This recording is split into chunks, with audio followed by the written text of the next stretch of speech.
वाटिका में रहने वाले लोगों के बीच एक अजीब माहौल छाया हुआ था। इसे देखकर कोई भी अनजान ताकत का आभास कर सकता था। सुनसान रातों में वाटिका की गलियों में चीखते चीखते लोगों को नींद भी नहीं आती थी। एक रात एक युवक नामक राज वाटिका में अपने दोस्तों के साथ रहने के लिए आया।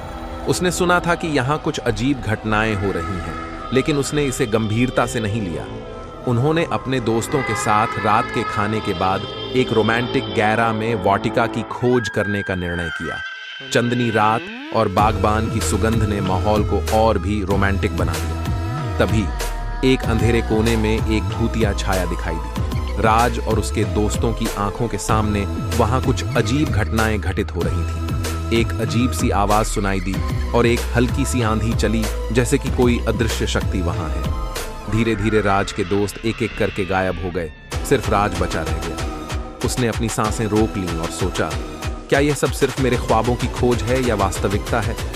एक हीरे की रोशनी में उसने अपने दोस्तों की खोज में वाटिका के अंदर चला। वहां पहुंचते पहुंचते उसने एक पुराने मंदिर को खोजा, जिसका दरवाजा थोड़ा सा खुला हुआ था। मंदिर के अंदर एक विशाल दीपक जल रहा था और एक रहस्यमयी आवाज आ रही थी। तू यहां क्या कर रहा है? एक आकाशवाणी ने राज से पूछा। राज का हृदय तेजी से धड़क रहा था, लेकिन उसने अपने आत्मविश्वास को संजीवनी बूटी बनाया और कहा, मैं सिर्फ यह जानना चाहता हूं कि यहाँ क्या हो रहा है और यह सब क्यों हो रहा है। आकाशवाणी ने बताया कि यहाँ एक पुराने राजा की आत्मा बसी है, जो अपने पुराने कर्मों के कारण शांति नहीं पा रहा है। वह अपनी कसम में राजा को मुक्ति प्रदान कर सकता है, लेकिन उसके लिए कुछ विशेष शर्तें हैं।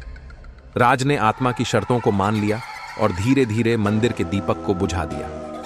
एक भयंकर चीख और वातावरण की अदृश्य ताकतों की छाया भूतपूर्व स्वरूप से गायब हो गई। राज ने अपने दोस्तों को भी वापस पाया और वाटिका में फिर से शांति का माहौल बना दिया। उसकी शौर्य गाथा ने वाटिका के लोगों के बीच एक नया आत्मविश्वास पैदा किया और उन्हें यह सिखाया कि विश्वास और साहस से हर कठिनाई को पार किया जा सकता है।